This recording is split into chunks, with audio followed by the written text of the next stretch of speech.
우리가 구약 성경이 총 몇 권으로 이루어져 있는지 바이블 아카데미 때 공부했는데 아시나요?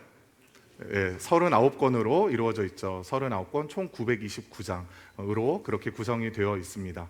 이 성경 안에는, 구약 성경 안에는 정말 다양한 이야기가 들어 있습니다. 이 세상의 그 태초의 그 모습에 대해서도 이야기를 하고 있고요. 한 사람의 인생사에 대해서도 이야기하고요. 또 한 민족의 역사에 대해서도 이야기를 하고 있습니다. 하나님께서 주신 그 율법, 그 규례가 무엇인지에 대해서도 이야기하고요. 하나님의 공의로우심과 또 하나님의 사랑에 대해서도 이야기를 하고 있습니다. 그렇게 수많은 이 세상의 역사와 또 이야기가 담겨져 있는 이 구약 성경을 어떻게 우리가 짧게 요약해서 이야기할 수 있을까? 오늘 본문의 이 율법 교사가 예수님께 질문을 던집니다. 율법에서 가장 큰 계명이 무엇입니까? 라고 그렇게 예수님께 여쭈어요. 그러니까 예수님께서 오늘 세 가지를 말씀을 해주십니다. 오늘 이 말씀을 통해서 저와 여러분 가운데 식어진 하나님의 사랑, 그리고 그 사랑으로 충만해서 이 세상을 온전히 변화시키는 그 능력의 역사가 나타날 수 있게 되기를 간절히 축복합니다. 첫 번째로 하나님을 사랑하라 라고 그렇게 말씀하고 있습니다. 우리 예수님께서 크고 첫째 되는 그 계명은 하나님을 사랑하는 것이다 라고 말씀하셔요. 우리 37절 말씀을 함께 읽겠습니다. 예수께서 이르시되 내 마음을 다하고 목숨을 다하고 뜻을 다하여 주 너의 하나님을 사랑하라 하셨으니 아멘. 자, 하나님께서 우리 가운데 요구하신 첫 번째 명령은 하나님을 사랑하라, 나를 사랑하라 하시는 그런 말씀이에요. 여러분, 하나님께서 왜 우리 가운데 하나님을 사랑하라, 나를 사랑하라 라고 그렇게 말씀을 하실까요? 하나님이 사랑의 결핍 때문에 그러실까요? 다른 세상의 어떤 신들도 나를 사랑해라 라고 이야기하는 신은 없습니다. 나를 숭배하라 라고는 이야기하지만 나를 사랑하라 라고 이야기하는 그런 신은 없단 말이에요. 그런데 왜 하나님께서는 유독 우리에게 나를 사랑해야 한다 라고 그렇게 말씀하시는 것일까? 하나님이 완전하신 분이십니다. 하나님은 부족함이 없으신 분이에요. 하나님이 우리의 사랑을 필요로 하시는 분이 아니에요. 그런데 우리에게 나를 사랑하라 라고 말씀하시는 그 이유는요, 바로 저와 여러분의 행복을 위해서임을 믿으시기 바랍니다. 우리를 위해서, 우리가 가장 바르게 살고 우리가 가장 행복하게 살아갈 수 있는 그 방법이 바로 하나님을 사랑하는 것이기 때문에 하나님께서 저와 여러분에게 나를 사랑하라 라고 말씀하시는 것입니다. 여러분, 사람은요, 사랑하는 대상에 종속되게 되어 있습니다. 무엇인가를 사랑하면은 그것에 완전히 푹 빠지게 되고 그 모든 것을 거기에 다 이렇게 귀속시키게 되어 있단 말이에요. 그래서 예를 들어서 내가 재물을 사랑한다 그러면 어떻게 될까요? 그 재물을 모으기 위해서 그 재물을 어떻게든지 조금이라도 덜 잃어버리기 위해서 모든 것이 혈안이 되어버리죠. 그래서 사람까지도 이용을 합니다. 그 수단으로서 이용을 하게 되는 거예요. 그리고 또 우리가 명예를 사랑하게 되면 어떻게 될까요? 그 명예, 그 성공을 좇아서 그 모든 것들을 다 에너지를 집중을 하게 되는 것이죠. 그런데 그 성공을 우리가 이루게 되면은 그 가운데 찾아오는 것이 무엇입니까? 허무라는 것이죠. 그 허무함 때문에 우리는 또 다른 그 성공이라는 목표를 향해서 나아가게 되고 그 성공이 우리에게 있어서 어떠한 주인이 되어서 우리를 계속해서 종속시켜서 우리를 끌고 간다라는 사실입니다.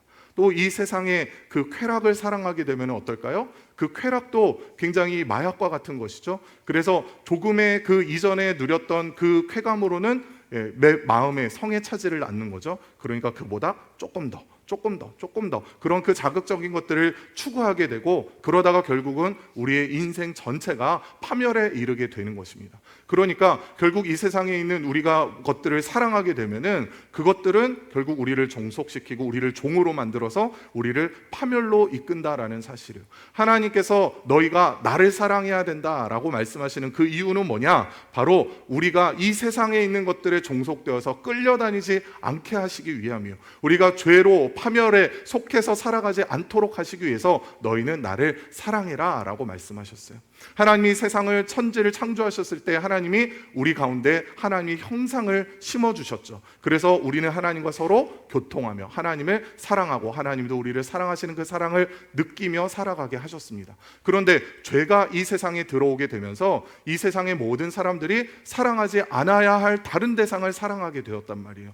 하나님의 사랑하도록 지음받은 우리가 죄의 오염이 되고 나니까 세상에 다른 허망한 것들을 사랑하게 되었어요. 그러니까 그 삶 가운데 불행이 찾아오게 된 것입니다. 여러분, 횡단보도를 건널 때나 차가 이제 싱싱 막 달리고 있을 때요, 그때 엄마 아빠가 어린 아이의 그 손을 꼭 붙잡으면서 이렇게 이야기를 하죠. 절대 엄마 손, 아빠 손 놓치면 안 돼. 엄마 손 꼭 잡아 라고 그렇게 이야기를 합니다. 왜 그렇게 엄마 아빠가 이야기를 하는 거예요? 이 엄마 아빠가 이 아이의 사랑이 고파서 그러는 거예요? 그게 아니죠. 이 아이를 안전하게 보호하기 위해서 그러는 거예요. 하나님께서 저와 여러분에게 너 내 손 꼭 붙잡아, 너 나 떠나면 안 돼, 너 나 사랑해야 돼 라고 말씀하시는 그 이유도 동일한 이유인 것입니다. 저와 여러분의 행복을 위해서, 저와 여러분이 불행에 빠지지 않도록 하시기 위해서 너는 나를 사랑해야 된다라고 말씀하시는 것입니다. 여러분, 하나님을 사랑한다라는 것, 그것은요 단순한 감정 그 이상의 것을 의미하는 것입니다.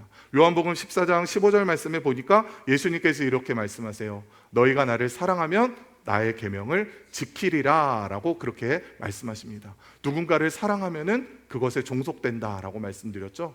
우리가 정말 주님을 사랑하게 되면은요, 주님이 하시는 그 말씀을 따르게 되어 있습니다.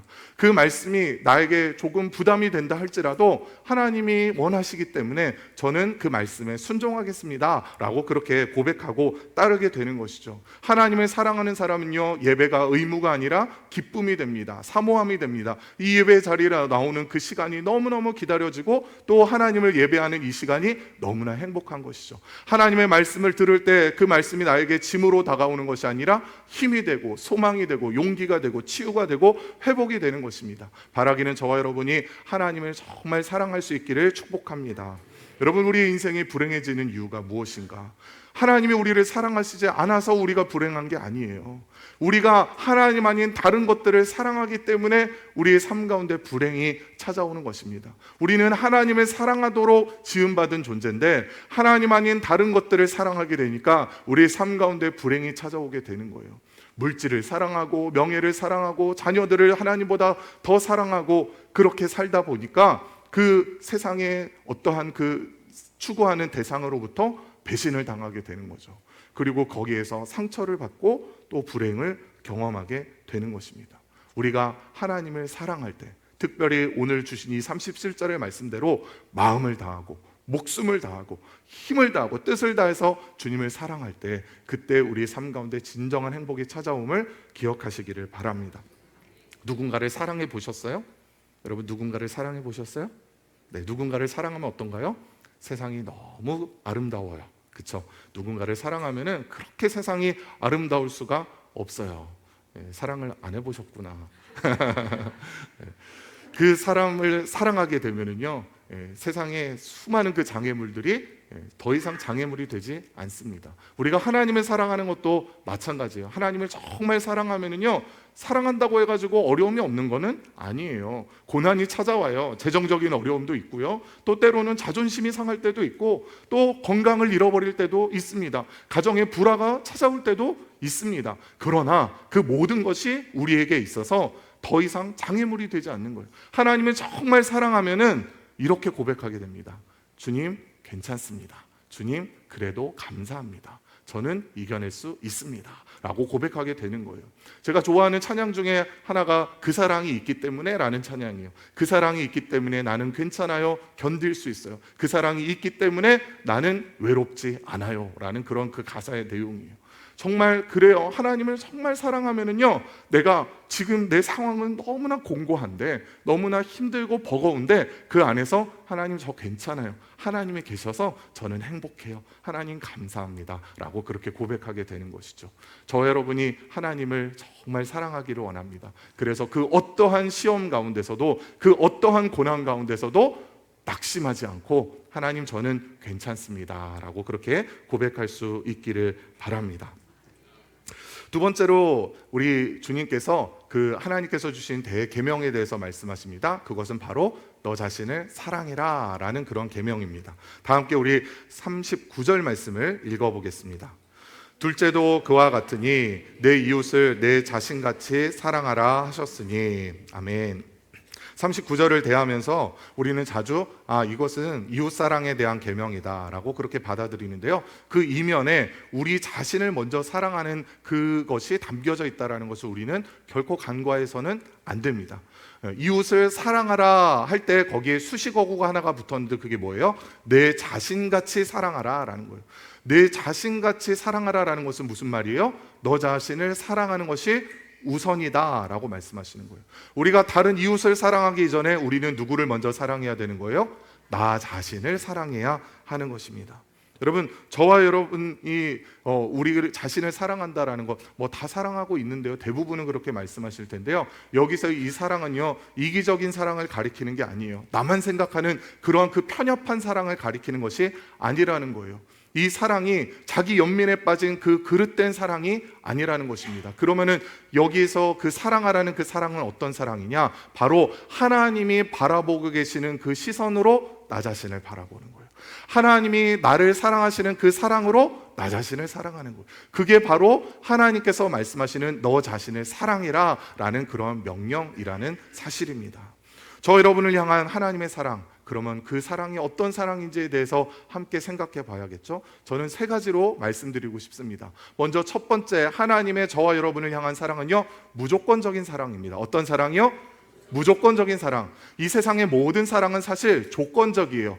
굉장히 그 가운데서 계산적인 그 사랑이 계속해서 오가고 있단 말이에요. 네가 나에게 이만큼 해줬으니 나도 너를 이만큼 사랑하겠어 라는 그 기브 앤 테이크의 사랑이란 말이에요. 그런데 우리 하나님의 사랑은 어떤 사랑이요? 조건이 없는 무조건적인 사랑이다 라고 그렇게 성경은 우리 가운데 이야기하고 있습니다. 여러분, 우리도 우리 자신을 굉장히 조건적으로 평가하고 조건적으로 사랑하는 경우들이 많이 있어요. 그렇죠? 내가 세상 가운데서 잘 나가고 성공하고 또 사람들에게 인정받으면은 나는 괜찮은 사람이고 나는 참 사랑받을 만해 라고 그렇게 여기는 거예요. 그런데 반대로 세상 가운데서 여기저기서 외면당하고 또 찢기고 상하고 실패하면은 거기에서 나 같은 게 살아서 뭐하나 라는 그런 생각을 하게 된단 말이죠. 그러나 우리 하나님께서는요, 우리가 어떤 컨디션 가운데 있다 할지라도, 어떤 상황 가운데 있다 할지라도 결코 변함없이 저와 여러분을 무조건적으로 사랑하심을 믿으시기 바랍니다. 그 사랑으로 우리 자신을 사랑하는 저와 여러분이 되시기를 축복합니다. 두 번째, 하나님의 사랑은 포기하지 않는 사랑이에요. 어떤 사랑이요? 포기하지 않는 사랑. 우리가 우리 자신에게 자주 하는 말들이 있어요. 나도 무의식 중에 하는 말, 나는 안 돼, 나는 못해, 나는 글러먹었어 라는 그런 생각이에요. 그런데 하나님께서는요, 저와 여러분을 향해서 절대로 포기하지 않으시고 여전히 지지해 주시고 여전히 저와 여러분을 응원하고 계신다는 사실을 기억하시기 바랍니다. 그 누가 나를 뭐라고 한다 할지라도, 세상 모든 사람들이 나로부터 등을 돌린다 할지라도 하나님은 여전히 나를 지지하시고 내 편이 되어주시고 나를 포기하지 않으신다 라는 그 사실을 꼭 기억하십시오. 세 번째, 하나님의 사랑은 어떤 사랑이냐? 함부로 대하지 않는 사랑이에요. 어떤 사랑이요? 함부로 대하지 않는 사랑이라는 말입니다. 고린도전서 13장은 사랑장이라고 그렇게 별명이 붙여져 있어요. 그 사랑은 이렇다라고 이야기하는데, 사실 이 사랑은 어떤 것이다 라는 그런 그 문자 그대로를 우리에게 입체적으로 보여주신 게 뭐냐? 하나님의 사랑, 십자가의 사랑이에요. 우리 예수님께서 우리를 그렇게 사랑하셨다라는 거예요. 우리 하나님이 그렇게 우리를 사랑하고 계신다는 거예요. 특별히 13장 5절에 보니까 사랑은 무례하지 아니하며 라고 그렇게 말씀합니다. 사랑은 무례하지 않다라는 거예요. 근데 이 세상은요 굉장히 무례해요. 가장 가까운 우리의 가족들도요 우리 자신에 대해서 너무나 무례하게 대한단 말이에요. 그리고 나 자신도 나에게 대해서 굉장히 무례한 경우들이 많이 있습니다. 사람들에게는 굉장히 친근하고 또 너그럽게 다가가지만 나에게 있어서는 한없이 인색한 경우들이 많이 있어요. 내 몸은, 내 마음은 지금 너무 지쳐서 정말 금방이라도 쓰러져 버릴 것만 같은데, 그런데 내 자신을 향해서 계속해서 다그치는 거예요. 야, 지금 이 정도 가지고 네가 이렇게 지치면 되겠어? 그러면서 계속해서 나를 몰아세우는 거죠. 그러한 그 소리에 더 귀를 기울이다가 결국은 번아웃에 빠지게 되는 거예요. 여러분, 우리가 우리 자신을 사랑하지 않으면서 다른 사람을 사랑할 수가 없어요.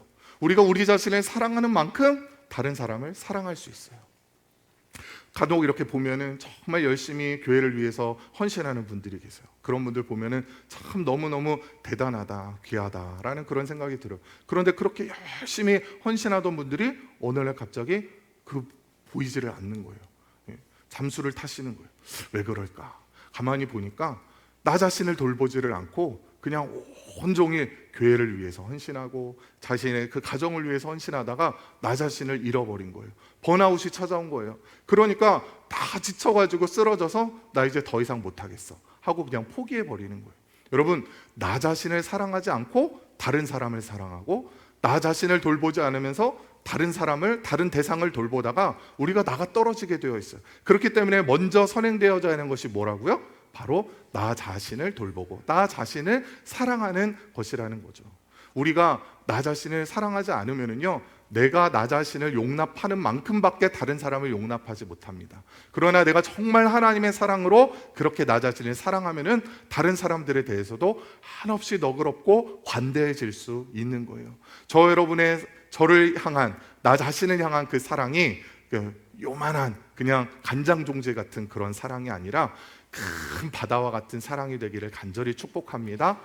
이 시간에 여러분들의 가슴에 손을 얹고 이렇게 한번 이야기해 보세요. 여러분들의 이름을 불러가면서 정우야 사랑해. 제 이름 부르지 마시고 여러분들의 이름을 부르세요. 정우야 사랑해. 여러분들이 여러분들 향해서 지금 사랑해라고 이야기하는데 표정을 보니까 너무 행복해 보이세요. 정말 그렇잖아요. 그렇죠? 내가 나 자신 다그치면서 내가 나 자신을 사랑하지 않을 때가 너무 많아요. 그런데 나만 내 자신을 사랑해 줘도요, 우리 삶은 행복할 수 있어요. 다른 사람들이 나를 사랑해 주지 않아도 괜찮아요. 하나님이 나를 사랑하시고 내가 내 자신을 사랑하면은 그 인생은 행복한 인생이 되는 것입니다. 저와 여러분 자신을 정말 마음 다해 사랑할 수 있기를 축복합니다. 마지막 세 번째로 예수님은요, 이웃을 사랑하라, 이것이 약속에 있는 첫 계명이다 라고 그렇게 말씀하고 있습니다. 39절 말씀 다시 한번 읽어보겠습니다. 둘째도 그와 같으니 내 이웃을 내 자신같이 사랑하라 하셨으니. 아멘. 자, 우리 중에 이웃 사랑하는 거 처음 들어보신 분 계세요? 저 이웃 사랑하라는 얘기 처음 들어봤는데요, 아무도 안 계세요. 다 너무나 잘 알고 있어요. 그런데 이웃 사랑하라 머리로는 알고 있지만 그것에서 깊이 생각하고 우리의 삶 가운데 실천하고 살아가지 못하는 경우들이 많이 있더라는 거예요. 여러분, 우리가 이웃이 무엇인지부터 재정립을 할 필요가 있습니다. 나의 이웃은 누구인가? 오늘 이 본문 말씀의 병행 구절인 누가복음 22장 39절을 보면은 거기에서도 이 율법 교사가 예수님께 이렇게 질문합니다. 내 이웃은 누구입니까? 라고 그렇게 물어요. 그러니까 예수님께서 한 가지의 비유를 들어서 말씀을 하십니다. 한 사람이 이 예루살렘에서 여리고로 내려가다가 강도를 만났습니다. 그리고 그 강도를 만났는데 그 강도들이 이 사람을 옷을 다 찢어 벗기고 그리고 막 때리고 그 있는 것을 훔쳐가지고 가버린 거예요. 거의 반쯤 죽은 이 사람을 그냥 내버려 두고 떠났어요. 그런데 그 사람이 거의 죽은 그 상태에 있는 그 앞을 먼저 제사장이 지나가게 됩니다. 이 제사장이 이 사람을 보고 그냥 지나쳐가요.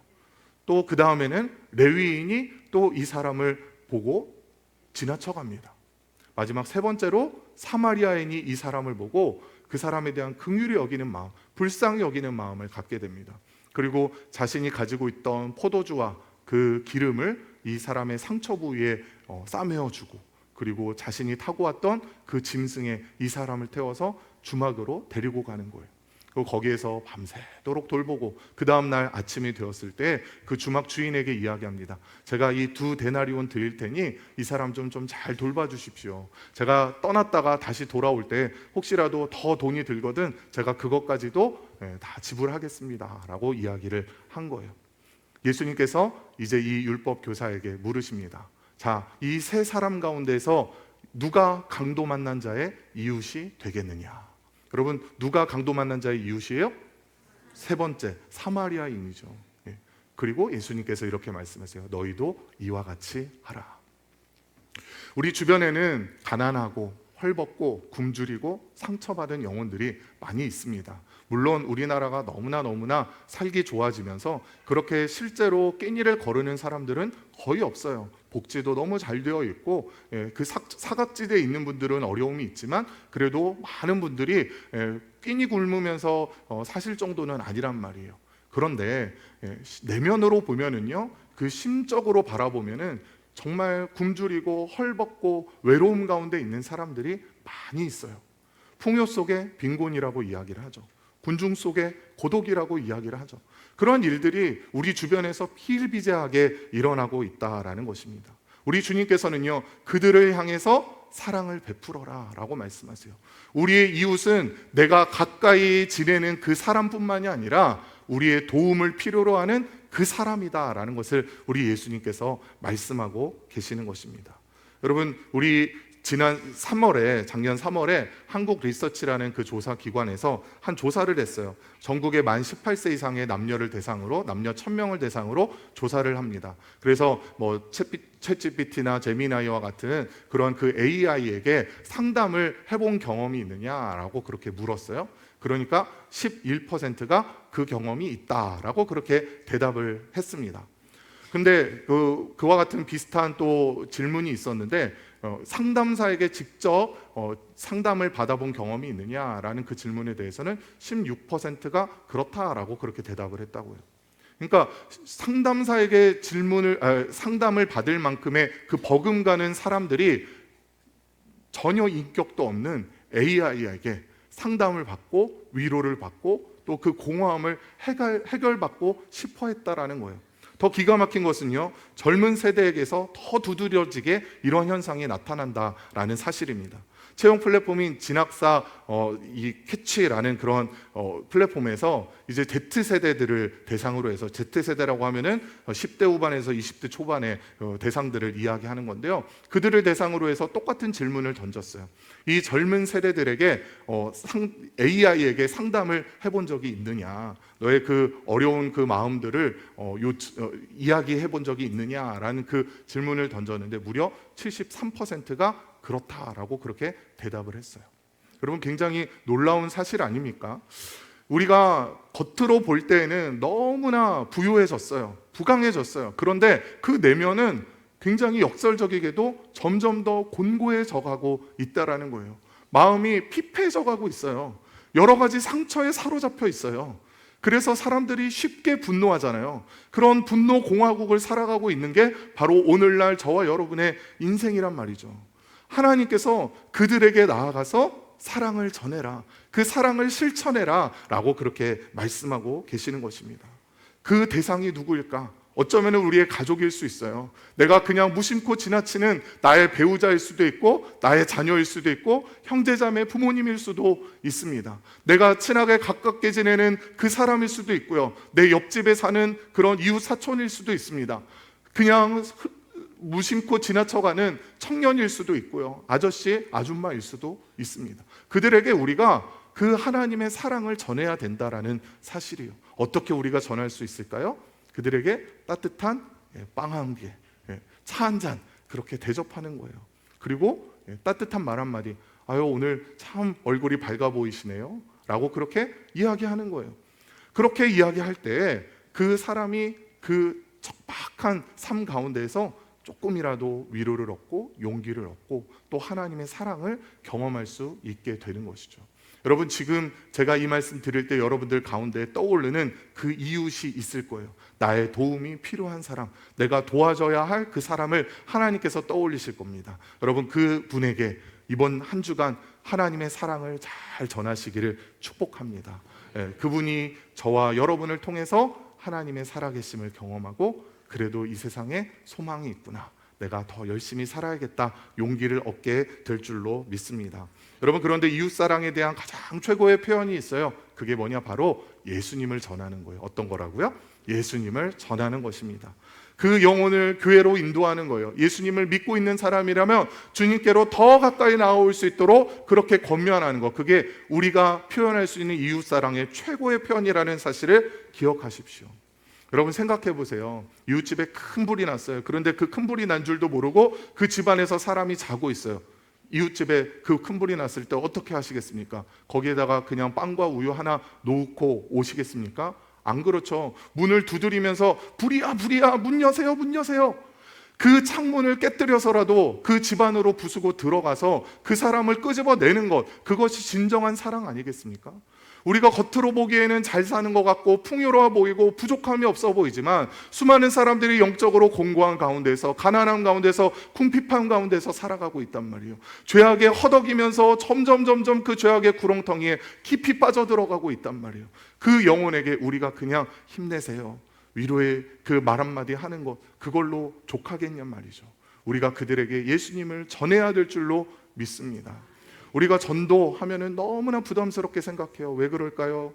내가 그 열매를 맺어야 된다라는 그 부담감 때문에 그렇지 않나요? 내가 이 사람 해봤는데 안 됐는데, 그런 그 패배감 때문에 그런 것 아닌가요? 제가 예전에 예정교회 문방현 장로님이라는 그 장로님의 전도 간증을 들을 기회가 있었습니다. 그 장로님이 굉장히 점잖은 분이세요. 굉장히 내향적인 분이세요. 그런데 그분이 장로가 되기까지 한 명도 전도를 안 하셨었대요. 그러고 나는 전도의 은사가 없어 하고 그냥 그렇게 지나오셨는데, 언젠가 이 전도 축제를 앞두고 강사 목사님이 오셔가지고 막 도전을 하시는데, 장로님들 손 들어보세요. 그러더니 장로님들한테 10명씩 전도하라고 그렇게 미션을 줬다는 거예요. 그러니까 그 장로님이 굉장히 이제 부담이 된 거죠. 근데 그 마음 가운데 한켠으로 하나님이 주시는 음성처럼 들리는 게, 그래, 내가 명색이 장로인데 그래도 내가 전도해봐야지 하는 그런 마음이 생기더래요. 그래가지고 이제 그 주변에 있는 그 사업장을 중심으로 그 시장 가까운 곳에 이제 사업장이 있었는데, 거기에 이제 모든 상점을 이렇게 돌아다니면서 예수님 믿으시라고 우리 예정교회 한번 나와보시라고 그렇게 전도를 하셨대요. 어떻게 되었을까요? 모든 사람들이 다 하나같이 거절을 했대요.